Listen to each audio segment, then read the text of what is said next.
왕이 이르되 너는 이 청년이 누구의 아들인가 물어보라 하였더니 다윗이 그 블레셋 사람을 죽이고 돌아올 때에 그 블레셋 사람의 머리가 그의 손에 있는 채 아브넬이 그를 사울 앞으로 인도하니 사울이 그에게 묻되 소년이여 누구의 아들이냐 하니 다윗이 대답하되 나는 주의 종 베들레헴 사람 이새의 아들이니이다 하니 다윗이 사울에게 말하기를 마침에 요나단의 마음이 다윗의 마음과 하나가 되어 요나단이 그를 자기 생명같이 사랑하니라.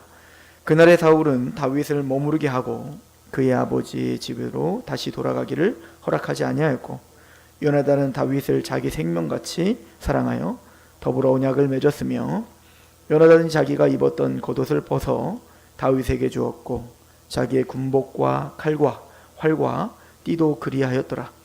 다윗은 사울이 보내는 곳마다 가서 지혜롭게 행하매 사울이 그를 군대의 장으로 삼으셨더니 온 백성이 합당히 여겼고 사울의 신하들도 합당히 여겼더라.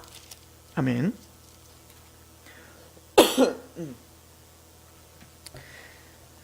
오늘은 다윗과 요나단에 대한 이야기입니다. 사실은 요나단에 대한 이야기는 이름은 익히 저도 잘 알고 있었던 것 같고요. 그러나 우리가 요나단에 대한 평가는 그렇게 또 설교는 많이 듣지 못했었던 것 같아요. 저의 어린 시절을 보면 다행히 CCM 가수 중에 다윗과 요나단이라는 이름을 가진 옛날 가수들이 있었어요. 그래서 요나단 알았지 성경을 보면서 알지는 못했던 것 같습니다. 하여튼 다윗과 요나단은 굉장히 친했다. 그리고 서로 사랑했다. 이런 정도만 우리가 알고 있었던 것 같습니다. 우리가 17장에서 다윗이 골리앗을 무너뜨리는 장면을 보았습니다. 그것을 보고 이제 그 사울 왕은 너무 감격적이잖아요. 도대체 저 꼬마애가 누구기에 저렇게 아무것도 사실은 칼과 창도 가지고 하지 않고 그리고 그 용맹스럽게 나아가 골리앗, 그 어떤 누구도 범접할 수 없었던 골리앗을 그냥 단방에 쓰러뜨리는 걸 보면서 사울도 놀랬고 온 이스라엘도 다 놀랬던 거예요. 그 사울은 다윗을 불러들여서 이제 아브넬 장군에게 물어봤죠. 저 누구 아들이냐. 근데 사실은 이제 사울이 다윗을 몰랐던 건 아니죠. 알고 있었죠. 왜냐하면 사울이 악신이 들어가서 이제 범민 가운데 이제 힘들어할 때 다윗이 들어가서 이제 연주를 해주고 그것으로 인하여 이제 악기가 떠나고 있는 그런 모습을 이미 상고했기 때문에 사울은 분명히 다윗을 알았지만 다윗이 누구의 아들이며 어디 출신이며 이걸 세세하게 알지는 않았던 것 같습니다. 근데 아무튼 어디 출신인고라고 이제 사울이 다윗에게 물으니까 17장 이제 58절에 다윗이 대답하기를 나는 주의 종 베들레헴 사람 이새의 아들입니다 라고 대답을 합니다. 베들레헴 그리고 이새의 아들이라고 하는 단어는 물론 다윗이 베들레헴 사람이고 그리고 이새의 아들이라는 거기 때문에 기록했겠지만 성경 전반적으로는 굉장히 중요한 단어들이죠. 베들레헴과 이새의 아들이라고 하는 것이요. 이사야서 11장 10절은 메시아를 예언하면서 다윗의 자손이라고 말하지 않고 이새의 뿌리라고 이야기를 하고요. 로마서 15장 12절도 바울이 예수 그리스도께서 바로 이새의 뿌리로 이 땅에 오셨다라고 이야기를 하죠. 이새의 후손으로 이새의 바로 혈통의 그 열매로서 예수가 오셨음을 선언합니다. 사실은 이새가 중요한 건 아니에요. 이새를 아무리 찾아봐도 이새가 어떤 사람인지 또 혈통이 뭔지 뭐 이런 것들을 정확하게는 알 수 없어요. 그러나 이제 마태복음 1장을 통해서 이새의 할아버지가 누군지 우리가 알죠. 보아스입니다. 보아스는 우리가 잘 사사시대 때 이제 베들레헴에 흉년이 들고 살기가 어려워져서 이제는 한 가족이 모압 땅으로 피난을 가는 거죠. 어떻게 보면 모압 땅으로 피난을 가는데 그곳에서 이제는 남편이 죽고 또 두 아들이 죽고 이제는 두 자부만 남았는데 첫 번째 며느리는 떠나고 모압 땅으로 다시 떠났고 모압 여인 룻과 함께 이제 다시 나오미가 베들레헴으로 돌아오는, 그래서 그 룻을 통하여 이제는 기업물을, 그 나오미의 그 유다 지파의 그 다윗의 자손 예수가 태어나는 그 혈통이 사실 끊어질 뻔한 거예요. 사실은 기업물을 자라고 하는 걸 누가 정한 거냐면, 하나님이 계대 결혼이라는 걸 하나님이 율법에서 이제 허락하셨던 이유가, 계대 결혼은 뭐냐면 형이 죽었을 때 아우가, 친형제가 그 형수를 취해야 돼요. 왜냐면 자녀가 없을 경우. 그래서 자녀를 낳게 해줘야 된단 말입니다. 그런 어떤 전통을 누가 만들어 주셨냐면 하나님이 그렇게 만들어 주셨다고, 유대인들에게 말입니다. 우리에게 그 혈통 중 그 법이 있는 게 아니라 유대인들에게는 그런 법을 주셨단 말입니다. 왜냐면 혈통이 굉장히 중요하기 때문인 거예요. 그러면 구약시대의 유대인들의 혈통이 왜 이렇게 중요하냐는 것이죠. 그 혈통을 보호하기 위함이라요. 왜 혈통을 보호하기 위함이냐면, 아브라함의 자손, 그 이스라엘이 시작됐을 때 아브라함의 자손, 이삭의 자손, 야곱의 자손, 즉 야곱의 12아들 중에 특별히 유다 지파의 자손, 그 유다 지파의 자손 중에 특별히 이새의 뿌리, 이사야서 11장에서 말하는 것처럼, 그러니까 그 족보로 이어지고 있는 그 족보의 기업을 계속 물어줘야 된다고요. 왜냐하면 기업이 끊어지면 안 되는 겁니다. 그 기업이 끊어진다는 얘기는 하나님의 언약이 끊어지는 겁니다. 창세기 3장 15절에 여자의 후손이 뱀의 머리를 밟을 거란다. 근데 그건 아무나 그 뱀의 머리를 밟을 수 있는, 대적의 문을 부술 수 있는 그 씨는 아무나가 될 수 없고 반드시 아브라함의 자손이어야 되고, 물론 이제 그 앞으로 가면 이제 셈과 함과 야벳부터 우리가 좀 봐야겠죠.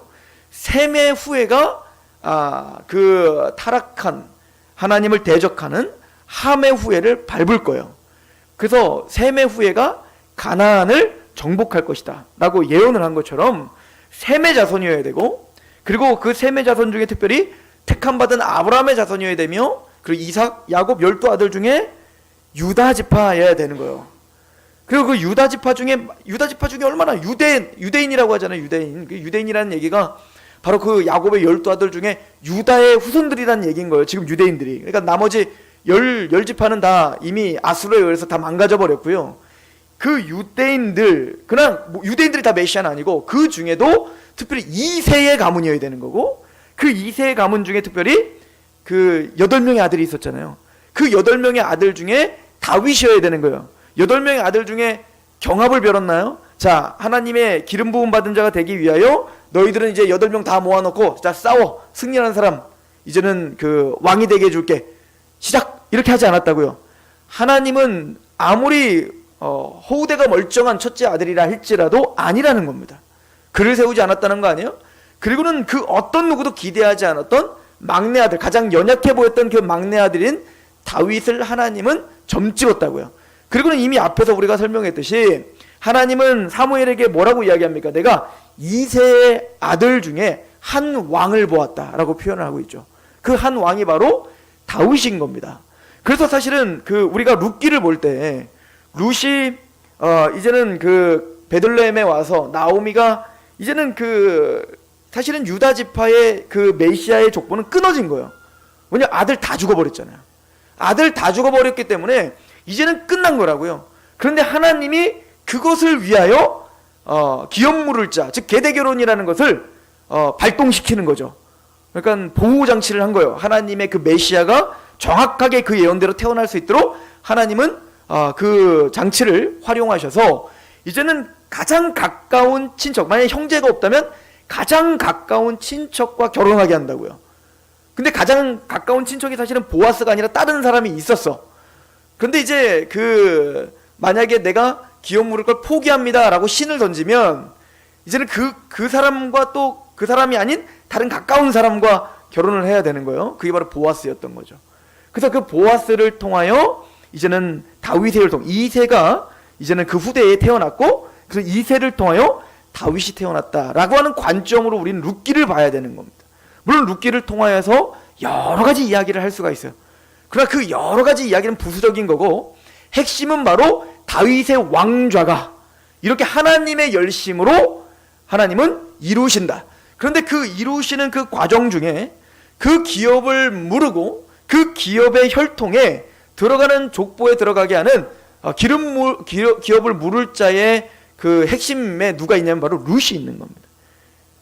그 룻은 사실은 자격이 안 되고 일한 것도 없는 자죠. 모함 여인이죠. 그래서 이제 그 마태복음에 나오는 그 족보에 나오는 4명의 여자가 나오지 않습니까? 그 여인들은 모두가 다 자격이 없는 자들로 배치가 되어 있죠. 그래서 다말 유다에 의해서 자녀를 낳았던 그 다말은 누구예요? 며느리잖아요. 이거는 근친상간이죠. 계대결혼은 이렇게 하면 안 되는, 계대결혼은 그렇게 하면 안 되는 겁니다. 아버지와는 아니에요. 이거는 하나님의 말씀에서 어긋난 일이었습니다. 그리고 우리가 잘 알듯이 라합은 뭐였죠? 여호수아가 가나안 땅을 정복하러 들어갈 때 창녀였죠. 그리고 이 룻은 누구였습니까? 룻은 바로 말했듯이 모함 여인이었고요. 그리고 마지막 한 명 나오는 건 누구예요? 이름도 안 나와요. 마태복음에는. 누구죠? 바로 다윗이 누구를 통하여? 갑자기 생각이 안 나네요. 누구의 아내입니까? 이제 우리아죠. 우리아 아내를 통하여 솔로몬을 낳죠. 그러니까 이 그러니까 아예 마태복음의 족보에는 뭐죠? 다윗이 불륜을 저질러서 밧세바를 통하여 솔로몬을 낳았다라고 하는 거예요. 그러니까 전혀 그 거룩한 족보에 들어갈 수 없는 여인들인데 그 여인들이 누구를 만나는 겁니까? 언약의 자손들을 만나는 겁니다. 그 언약의 족보를 만나는 거예요. 그 언약의 후손들을 만나니 그들이 뭐가 되는 겁니까? 하나님의 백성이 되는 겁니다. 사실은 이거는 우리에게 큰 모형이죠.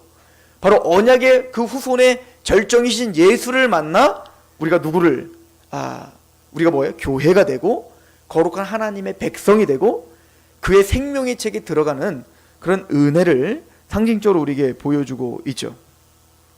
그런 것처럼 이세의 혈통이라고 하는 것은 바로 그 은혜의 혈통, 하나님의 언약의 성취의 혈통, 그 혈통 중에 바로 다윗이 태어나고 있음을 성경은 강조하고 있고, 바로 그 창세기 3장 15절로부터 시작된 그 언약의 혈통의 절정, 그 열매가 바로 예수이심을 성경은 계속 우리에게 상고시켜주고 있다라고 하는 것을 우리는 먼저 바라야겠죠.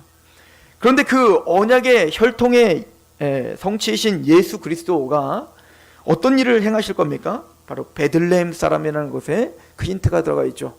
이 베들레헴은 우리가 이미 살펴봤듯이 바로 그 나오미의 고향이었고요. 그리고 오늘 이새와 다윗의 고향이기도 합니다. 이 베들레헴은 사실은 베트라고 하는 집이라는 뜻과 레헴이라고 하는 빵, 떡이라는 뜻이에요. 그러니까 떡집이라는 뜻이죠. 빵집이라는 뜻이에요. 바로 이 베들레헴에서 우리의 생명의 떡이 되시는 예수가 태어나시는 거예요. 그래서 이 베들레헴을 이제 미가가 뭐라고 이제 예언을 하냐면 유다에서 가장 작은 고을이 아닌가라고 하는 거죠. 가장 집중받지 못했던 곳이고 또 연약한 곳이고 미약한 곳인데 그곳에서 또 가장 미약하게 태어나신 분이 누구예요? 예수시죠. 그래서 그 떡집에서 그 구유에서 태어났다. 이 구유에서 태어난 우리 생각을 마국간 이런 걸 생각하시면 안 되고요. 아마 그 동굴, 예전에 이제 그 나귀나 이런 것들을 동굴에서 이렇게 막 키웠다고 하죠. 그러니까 막 좋은 이렇게 마국간이 아니라, 그러니까 예수님은 자리 뉘우실 집도 없었던 거예요. 그러니까 동굴과 같은 곳에 그 먹이통이 있는, 그냥 그 나귀들을 막 키웠던, 동물들을 키웠던 동굴에 그 구유에서 예수님이 태어나신 가장 비천하게 가장 작은 고을 베들레헴에서, 특별히 그 빵집에서 그 먹이통으로 누가 태어나신 거예요? 우리의 생명의 떡이 되시는, 우리의 생명의 빵이 되시는 예수가 태어나신 거죠. 그래서 예수님이 요한복음 6장에 내가 바로 생명의 떡이다, 내가 바로 광야에서 너에게 모세를 통해 주신 그 만나는, 그 만나가 진짜 뭐냐면 바로 하나님은 내가 생명의 떡으로 내가 찢기고 내가 희생함으로 너희의 영원한 생명의 먹잇감으로 내가 왔노라, 십자가를 설명하고 있는 거죠. 그러니까 이새의 아들이라고 하는 말에는 바로 하나님이 만세전부터 계획하셨던 그 언약의 그 성취가 바로 예수이시며, 그 언약의 성취의 절정에 바로 생명의 떡이 되시는 십자가의 사건이 있고, 그리고 그 생명의 떡이 되시는 예수 그리스도가 바로 사단의 권세를 부셔버리는 그 역사를 통하여 우리를 건져주시는 구원의 스토리가 구약 전체를 통하여 우리에게 지금 선포되고 있는 거예요. 그래서 베들레헴 사람 이새의 아들 다윗이 골리앗을 부셔버린 겁니다. 즉 그 예수 그리스도께서 십자가에 죽으시는, 우리의 생명의 떡이 되어주시는 그 가장 낮은 자리에서 죽기까지 복종하심으로 골리앗이 부서지는 겁니다. 다른 말로 하면 네피림이 부서지는 거고, 니무롯이 부서지는 거고, 애굽의 파라오가 부서지는 거고, 바벨론이 부서지는 거고, 세상이 부서지는 겁니다. 우리를 지배하고 있었던 하나님을 대적하려고 하는 그 마음이, 그 사단의 권세가, 죄의 권세가 우리의 생명의 떡이신 예수 그리스도, 베들레헴의 사람, 이새의 후손, 바로 예수 그리스도를 통하여 우리 안에 있는 골리앗이 무너져 버리는 거예요. 그리고 바로 하나님의 나라가 우리 안에 임하게 하는 거죠. 그래서 골리앗을 부서뜨리는 이 사건과, 그리고 이제부터 시작되는 다윗을 통하여 하나님이 행하실 그 모든 통치를 통하여 하나님을 존중하고 하나님의 말씀을 겸손한 그 다윗 왕을 통하여 하나님의 나라가 굳건하게 그 가나안 땅에 세워지는 것처럼 우리 안에 하나님을 대적했던 마음이 무너지고 생명의 떡이 되시는 예수를 통하여 우리 안에 하나님의 나라가 시작되는 겁니다. 이게 사실은 복음서가 하는 얘기죠. 예수님이 이 땅에 육신을 입고 오심으로, 우리의 생명의 떡으로 오심으로 이미 하나님 나라는 시작됐다는 겁니다. 이미 하나님 나라가 너희 마음에 임하였다 라고 선언을 한 것입니다. 이 다윗이 골리앗을 무너뜨리는 그 사건과 맞물려서 한 사람이 등장합니다. 바로 요나단입니다. 요나단은 그 사건과 사울에게 나는 베들레헴 사람이고 바로 이새의 아들입니다 라고 대답하는 그때, 그걸 좀 강조하고 있죠. 그때 요나단이 다윗을 사랑하기 시작합니다. 다윗과 한마음이 되기 시작합니다. 사실 다윗과 요나단을 통해서는 여러 가지 관점으로 우리가 이야기를 할 수가 있습니다. 먼저는 성도와 성도와의 관계. 저는 그 성경을 읽으면서 눈물을 흘리면서 읽는 그 몇 개의 그 스토리들이 있는데 그 중에 하나가 이 다윗과 요나단의 스토리예요. 저는 이런 생각을 좀 해요. 오늘도 그 다윗과 요나단에 관련된 스토리를 계속 읽다가 또 왔는데, 오면서도 그런 생각을 했어요. 요나단이 만약에 사울이 죽고 요나단도 죽어버리잖아요. 같이 죽잖아요. 전사하지 않습니까? 만약에 사울만 죽고 요나단은 살아서 다윗이 왕이 되고 요나단이 그를 도와 만약에 이스라엘을 함께 통치하는 지도자가 됐다면 얼마나 멋졌을까라고 하는 상상을 좀 해요. 요나단과 다윗은 비슷한 게 있어요. 그러니까 사실은 태어난 환경도 다르고 자라는 환경도 다르고 아버지도 달라요. 아버지 성격들도 달라요. 그죠? 사울과 이새잖아요. 그러니까 그렇게 다른 환경 속에서도 다윗과 요나단이 하나인 게 하나 있어요. 그건 뭐냐면 바로 믿음이었던 겁니다. 하나님을 향한 지극히 큰 사랑이었습니다. 우리는 요나단이 하나님을 향한 지극히 큰 사랑과 그 지극히 큰 하나님을 향한 사랑이 그를 어떻게 만들었는지 이미 상고했죠.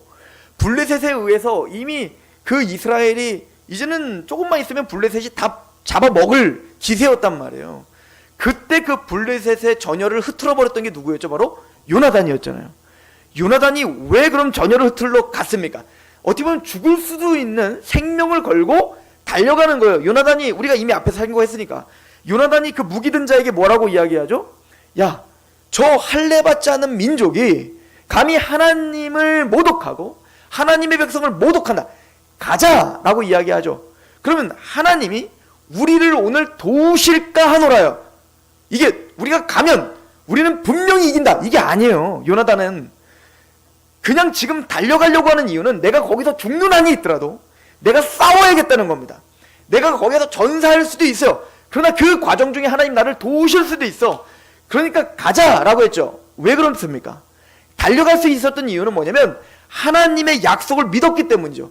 할례받지 않은 자라고 하는 말에는 우리는 그 아브라함과 이삭과 야곱에게 약속하신 그 하나님의 약속이 있는 백성인데 그 약속의 표식이 바로 할례잖아요.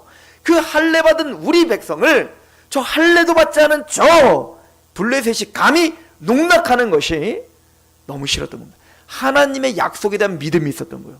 그 살아계신 하나님을 믿었고, 또 하나님의 군대를 모독하는 것은 하나님을 모독하는 것을 알고 있었습니다. 예수님도 우리에게 말하죠. 너희를 영접하는 자는 나를 영접하는 것이요, 나를 영접하는 건 하나님을 영접하는 것 같다, 이렇게 표현을 합니다. 사실은 하나님의 백성들을 복음 때문에 우리를 조롱하고 우리를 대적하면 우리는 거룩한 분노가 일어나야 되는 겁니다. 하나님의 백성을 거부하고 있는 것에 대하여 하나님을 거부하는 거거든요. 하나님을 대적하는 거거든요. 그래서 저 사람에게 달려간다는 얘기가 아니라 저 사람을 지금 부여잡고 하나님께 예배해야 될 사람을 예배를 방해하고 그를 얽어매고 있는 사단의 권세와 죄의 권세에 대한 거룩한 분노가 그 사람에게 분노가 일어나는 게 아니라 그 사람을 얽어매고 있는 사단과 죄의 권세를 향한 분노를 가지고 하나님, 저들을 부숴주시고 예배가 없는 그의 마음에 하나님의 예배가 있게 해주십시오 라고 그 불타는 게 바로 성도인 거예요. 그래서 예배가 없는 곳에 예배를 회복하게 하려고 달려가는 게 선교고 전도인 거죠. 상답받으려고 전도하는 거 아니에요. 우리가 뭔가를 더 얻어내려고 전도하는 게 아니라 그 하나님의 사랑을 알기 때문에, 그 언약을 알기 때문에 거룩한 분노가 그를 용맹하게 한 겁니다. 요나단이 말입니다. 근데 너무 재밌는, 우리가 이미 다른 거 했지만 그렇게 하나님을 향한 열정과 언약에 대한 믿음과 그 거룩한 하나님의 마음을 품은 거룩한 분노가 있는 요나단에게는 사람이 붙어요. 그죠? 그 사람이 무기든 자였잖아요. 내가 지금 저 적진을 향해서 할례 받지 않은 자에게 내가 달려가려고 한다. 그때 그 무기든 자가 요나단에게 뭐라고 합니까? 내 주여, 가십시오. 당신이 가는 곳이라면 내가 어디든 가겠습니다. 그러니까 요나단, 그렇게 하나님을 사랑하는 사람은 그 하나님을 동일하게 사랑하고 언약을 동일하게 사랑하는 사람과 한 곳을 바라보며 달려갈 수 있는 거예요. 작전을 짜고 또 많은 것을 나누고 이야기할 필요가 없어요. 그 하나 때문에 이 무기든 자와 요나단은 한 마음이 되죠. 이게 바로 언약의 사람들의 특징이에요. 다윗도 마찬가지예요. 다윗도 요나단처럼 동일한 그 열망과 열정이 있죠. 그러니까 다윗에게 붙어요. 누가 붙을까요? 하나님을 사랑하고 언약을 믿고 그 하나님의 거룩한 분노로 가득 찬 하나님의 사람들이 다윗에게 붙는다고요. 그 대표적인 사건이 있죠. 나중에 이제 다윗이 블레셋과 전투를 하는데, 또 블레셋과 전투를 하는 장면이 나, 왕이 됐을 때 그때 블레셋이 어딜 포위하냐면 그 다윗의 고향인 베들레헴을 딱 포위하죠. 그때 다윗이 한마디를 툭 던집니다. 뭐라고 하죠? 저 베들레헴 성문 앞에 있는 우물. 그러니까 다윗이 평생을 어렸을 때부터 그 양을 치고 이제 성으로 들어갈 때 그 앞에서 너무 갈증이 그걸 막 퍼마셨던 그 생각이 났겠죠. 그때 이제 다윗이 혼잣말로 야, 저 우물물 좀 마시고 싶다 라고 할 때 이름 모를 3명의 용사가 다윗에게 말도 하지 않고 어떻게 하죠? 적진을 뚫고 들어가요. 그러니까 지금 다윗과 모든 군사들도 함부로 그 블레셋 적진을 뚫을 수가 없다고요. 근데 그 뚫을 수 없는 그 적진을 누가 뚫고 들어가요? 그 3명의 용사가 적진을 뚫고 들어간다고요. 뭐 하러 갔습니까? 우물 뚫으러 갔어요. 우물 뚫어. 누굴 위해서? 다윗을 위해서요. 우물에 적진을 뚫고 생명을 걸고 뚫고 들어가 그 물을 퍼서가 다윗을 주니까 다윗이 그 우물을 마실 수 있습니까? 하나님께 제단에 붓고 눈물을 흘리죠. 그게 다윗과 그의 용사들이었던 겁니다. 그러니까 하나님의 언약을 믿고 그 하나님을 아는 지식이 있는 다윗에게는 그런 용맹을 떨치는 한마음이 되는 사람이 붙어요. 그런 것처럼 이 다윗이 믿음으로 저 할례 받지 않는 블레셋의 저 골리앗이 감히 하나님의 군대를 모욕하는구나 라고 하면서 어떻게 하죠? 자신의 생명을 걸고 나아가 골리앗을 부셔버린 겁니다. 그때 요나단이 다윗에게 붙는 거예요. 다윗을 향한 뜨거운 사랑이 생기는 겁니다. 하나님을 향한 사랑이 있으면 형제가 사랑해요. 그러니까 예수님이 이렇게 이야기하잖아요. 첫 번째 계명은 뭐라고요? 이거 뭐 구약에도 있는 얘기니까 마음을 다하고 뜻을 다하고 목숨을 다하여 너희 하나님을 사랑하라. 그리고 둘째 계명은 이것이니 내 형제를 내 몸처럼 사랑하라. 내 생명과 같이 사랑하라 이 얘기 아니에요? 요나단이 다윗을 향하여 자기 생명과 같이 다윗을 사랑한 것처럼 우리도 똑같이 이야기하는 거죠. 네가 하나님을 정말 사랑한다면 너와 똑같은 복음 가운데 있는 너의 형제들을 어떻게 사랑하라? 내 몸처럼, 다른 말로 말하면 너의 생명처럼 사랑하라 이 얘기인 거예요. 이거는 명령이 아니라 열매입니다. 그러니까 요나단이 하나님을 향한 사랑이 있고 다윗도 하나님을 향한 사랑이 있다. 둘이 만나갖고 너 고향이 어디야? 너 어떻게 살았어? 너 취미가 뭐야? 이러고 물어본 거 아니에요. 요나단이 다윗을 사랑한 것은 그냥 그 한 장면을 보고 그냥 사랑한 거예요. 하나님만 뜨거운 사랑이 보인 겁니다. 근데 요나단이 어떻게 다윗의 하나님을 향한 뜨거운 사랑을 단박에 알 수 있었을까요? 복음의 사람은 복음의 사람을 알아봅니다.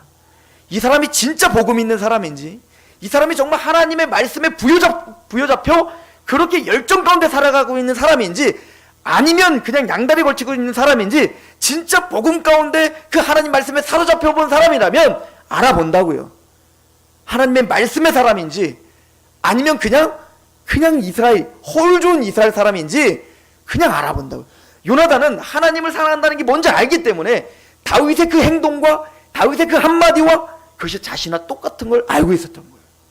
제가 보기에는 아무리 봐도 나이가 안 나오는데 요나단이 나이가 훨씬 많은 것 같아요. 왜냐면 지금 골리앗을 때려 부실 때 소년이었잖아요. 소년. 요나단은 이미 군사였다. 군대 장관이었다고요. 이미 그 블레셋을 적진을 해서 달려들었던, 물론 크게 차이는 안 나지 않지만 물론 요나단이 형이었다고요. 근데 이 요나단이 다윗을 사랑하고 다윗도 요나단을 사랑하는 이 스토리는 단순히 형제의 사랑을 넘어서는 사랑입니다. 왜냐면 지금은 어쨌든 형제의 사랑으로 시작하지만 나중에 요나단이 다윗에게 말하고 맹세하는 언약들을 보면 요나단은 다윗을 왕으로 섬기고 있었습니다. 이건 기가 막힌 일이에요. 이건 말도 안 되는 일이 아닙니까? 요나단이 만약에 살아서 이스라엘 통치하는 왕이 됐으면 요시아의 버금가는 왕이 됐을 것 같아요. 제가 보기에는. 물론 추측이죠. 나중에 히스기야도 막 타락하는 거 보고 다윗도 막 가늠하는 거 보면 하나님이 빨리 데려가신 걸 수도 있어요. 멋지게 너 끝나라 이렇게. 그런데 아무튼 제가 보기엔 이 요나단의 이 믿음과 그 하나님을 향한 열망과 이런 것들만 보면 요나단은 아마 훌륭한 군주가 되고도 남을 겁니다. 그 유다의 수많은 왕들이 있었지만 그 왕들보다도 훨씬 더 훌륭한 왕이 될 수 있는 게 바로 요나단이었다고요. 자태가 공인하는 왕이었지 않겠습니까? 그런데 그 요나단이요, 나중에 그 사울 왕이 다윗을 죽인다라고 하는, 다윗이 이제 말을 해요. 네 아버지한테 내가 잘못한 거 없는데 왜 네 아버지는 날 죽이려고 하냐, 이렇게 얘기를 하죠. 그래서 처음에는 요나단이 사울에게 가서 아버지 다윗 죽일 거예요? 이렇게 얘기를 하죠. 그랬더니 사울이 절대 난 죽이지 않는다 이렇게 얘기를 해요. 그러니까 요나단이 뭐라고 하냐면 다윗이 아버지께 잘못한 게 없습니다. 다윗은 자신의 생명을 걸고 아버지와 이 백성을 위해서 싸웠는데 아버지가 어떻게 그럴 수 있습니까? 그때 사울이 맹세를 합니다. 뭐라고 맹세합니까? 내가 절대 하나님께 맹세하니 다윗 절대 난 죽이지 않을 거야. 난 다윗을 사랑해. 이게 사울의 맹세였습니다. 사울은 항상 이런 헛된 맹세를 하는 왕이었어요. 우리가 잘 알듯이 블레셋과 전투를 할 때 괜히 금식을 하지 않는 사람은 죽여버리겠다는 그런 자기의 그 감정에 끌린 맹세, 또 자신의 유익을 위한 이기적인 맹세, 또 상황을 모면하려고 하는 맹세들을 퍼부어대는 사울 같은 왕이 있는 반면 그는 버림받은 자였고 그는 하나님의 사람이 아니었다고요. 겉으로는 하나님의 사람인 것처럼 이스라엘 왕인 것처럼 보이고 있지만 그는 하나님을 존중하거나 하나님을 사랑하는 왕이 아니었습니다. 그러나 그거와 반대로 요나단도 맹세를 합니다. 다윗에게 몇 번이나 맹세를 합니다. 요나단은요, 근데 자신의 모든 생명을 걸고 그 맹세를 지켜냅니다. 이게 하나님의 사람이었죠. 요나단이 나중에 그 맹세를 지키지 않는 사울을 보면서 다윗에게 말합니다. 네가 왕이다. 한번 그 장면을 좀 보시겠어요? 사무엘상 20장을 좀 보시죠. 사무엘상 20장 14절입니다. 너무 감동적인 예요. 저는 요나단이 너무 사랑스럽습니다. 물론 다윗은 너무 훌륭하고 너무 유명하니까, 사람이 원래 이렇게 좀 너무 유명하면 그 2인자를 사랑하게 되는데 저는 요나단이 너무 사랑스러워졌어요. 20장 14절입니다. 보십시오. 참 비운의 왕자이기도 하죠.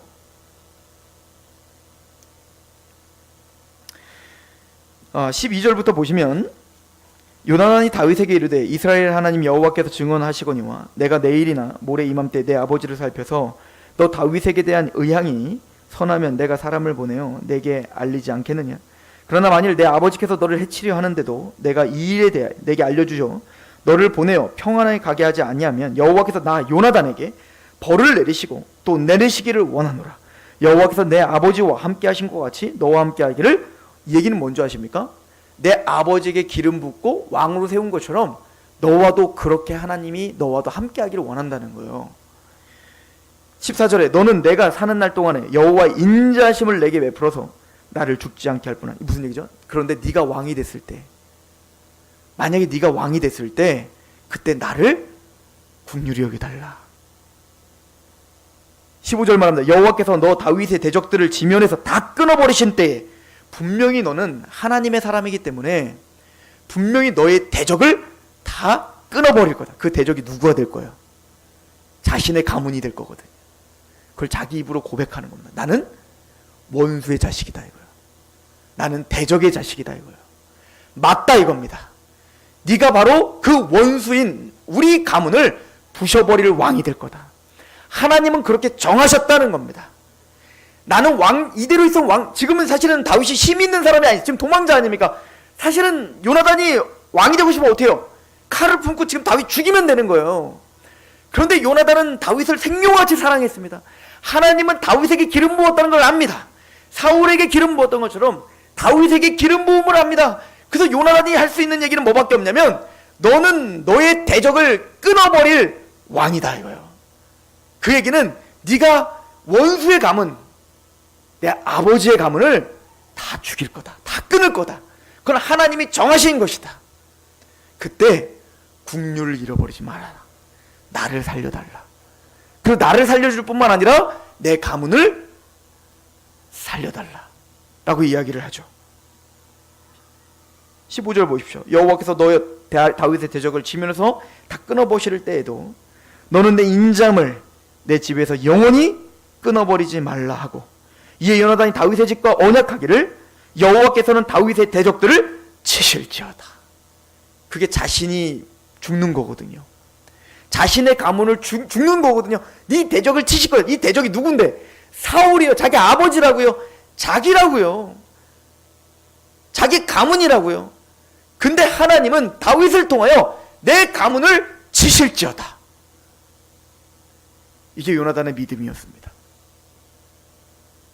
왜 이렇게 했죠? 17절 다윗에 대한 요나단의 사랑이 그를 다시 맹세하게 하고, 요나단은 계속 다윗에게 맹세합니다. 이는 자기 생명을 사랑함과 같이 그를 사랑했기 때문이다 라고 말합니다. 저는 이 이야기가 우리 이야기라고 자꾸 보입니다. 단순히 성도 간의 사랑의 문제를 넘어 예수를 향한 사랑이 여기 있는 거예요. 구원받은 하나님 백성들이. 우리는 원수의 자식이었습니다. 하나님을 대적했고 예수 그리스도를 십자가에 죽였던 자들입니다. 마땅히 그 예수는, 기름 부음 받은 예수는 우리를 죽여야 되는 겁니다. 내 가문을 죽여야 되는 겁니다. 내가 추구했고 내가 꿈꿨고 내가 사랑했던 그 가문, 나를 얽어매었던 그 죄에, 그 사단의 권세, 우리의 아비는 마귀라고 이야기하지 않습니까? 근데 마귀라고 하니까 그 나쁜 놈이라고 생각하지만 우리는 그를 사랑했다고요. 우리는 그가 나에게 성공을 줄 거라고 믿었다고요. 그런데 그 예수가 내 성공을 부셔버려야 되는 겁니다.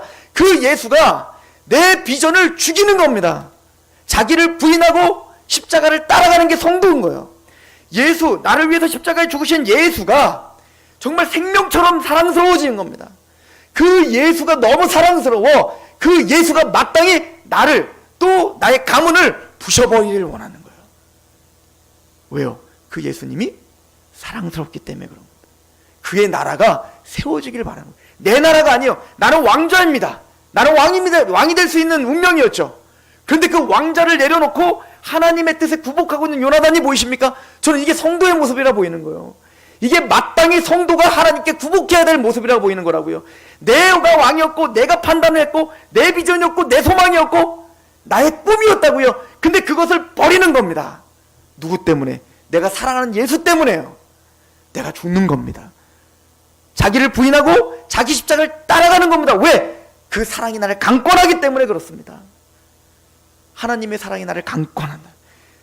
내가 미쳤어도 하나님을 미쳤고, 내가 정신이 온전해도 너희를 위하여 정신이 온전한다. 하나님의 사랑이 나를 강권하여 십자가에 죽으신 이제 예수를 위하여 내가 산다. 단순히 요나단은 형제와의 사랑을 넘어 십자가의 은혜를 알고 있고 하나님의 기름 부음 받은 자를 알고 있는 하나님의 성도들이 마음을 다하고 뜻을 다하고 목숨을 다하여 하나님을 사랑하듯, 그 예수를 사랑하듯, 요나단은 자신의 생명과 같이 다윗을 사랑하여 자신의 왕좌를 내려놓은 거라고요. 이게 죄를 역전시킨 겁니다.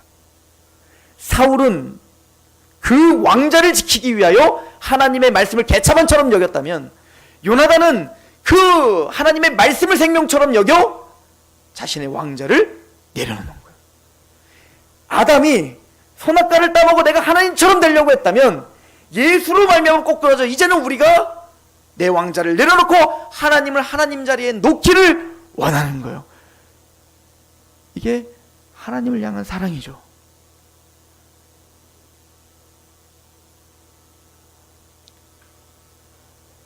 요나단은 끝까지 다윗에게 신실했습니다. 저는 이것이 성도의 모형이라고 믿습니다. 계시록을 가보시죠.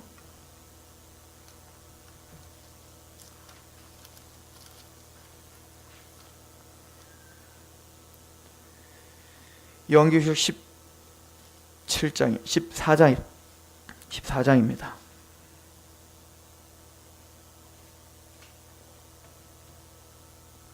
(14장) 3절 그들이 보좌 앞과 내 생물과 장로들 앞에서 새 노래를 부르니 땅에서 속량함을 받은 14만 4천 밖에는 능히 이 노래를 배울 자가 없더라. 이 땅에서 예수 그리스도로 말미암아 속량을 경험하고 그 예수를 정말 마음을 다하여 사랑하는 자가 된 14만 4천에 대한 이야기입니다. 우리에 대한 이야기인 거예요. 그들의 특징이 뭐죠? 4절 보십시오. 같이 읽어봅시다. 시작. 이 사람들은 여자와 더불어 더럽히지 아니하고 순결한 자라. 어린 양이 어디로 인도하든지 따라가는 자며 사람 가운데서 속량함을 받아 처음 익은 열매로 하나님과 어린 양에게 속한 자들이니 그 입에 거짓말이 없고 흠이 없는 자들이라. 하나님 앞에 신실한 자들인 겁니다.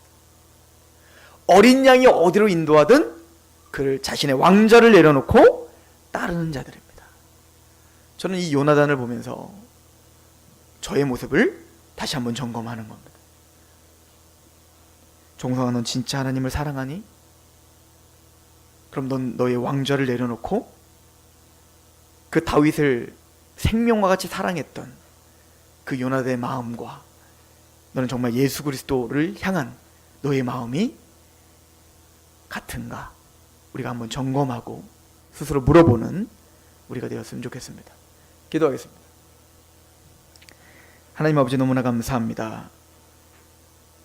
하나님을 향한 그 거룩한 열심과 죽기까지 십자가에 복종하시어 마침내는 하나님의 언약을 성취하시는 그 모습과 또 그 십자가를 통하여 블레셋의 골리앗이 무너지듯 하나님을 대적했던 그 세상 권세가, 사단의 권세가 머리가 밟히고 그렇게 우리를 구원한 하나님의 사람인 또 기름 부음 받은 자이신 예수 그리스도를 바라볼 때 우리가 그 예수에 대한 사랑이 시작되었습니다.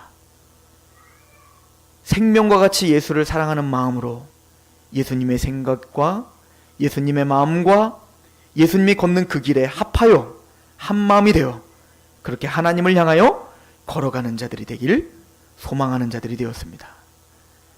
요나단이 다윗을 생명과 같이 사랑했던 것처럼 우리가 다윗의 자손이신 예수를 생명과 같이 사랑하게 하시옵소서.